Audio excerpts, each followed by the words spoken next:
来，乡亲啊，继续来看新北市中和第64线发生死亡车祸，有一个铁路警察的替代役，伊是政治大学毕业的高材生，讲坐多元客停车，连伊都讲踢车门，连伊都讲踢司机的座椅，司机真不满，双方起口角，司机全叫伊落车，甲等伫个快速道路顶，我甲载路。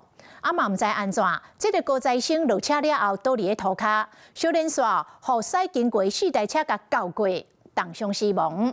检察官甲法医早起解剖尸体，要来厘清死亡的原因。原警家手电啊，伫快速道路伫吹。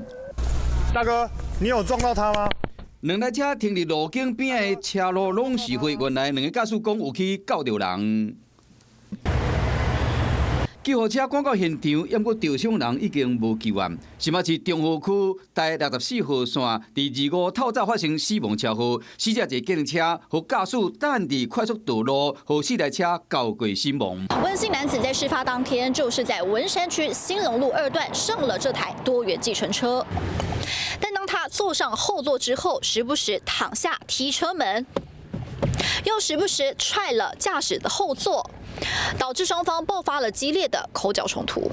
无名是正大上主修的高材生，去年做铁路局的替代役，后个月要退伍啊。迄一天，伊甲客人车司机一个冤家司机将伊人甲放伫64号线，这个姓温的查甫人。 唔知什么原因，就咧倒伫个车路，小连续有4台车交过。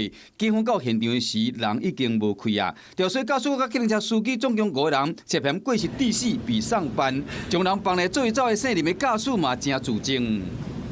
该乘客后续遭途经之小客车撞击不治，经调查后，相关车辆驾驶移送新北地检署侦办。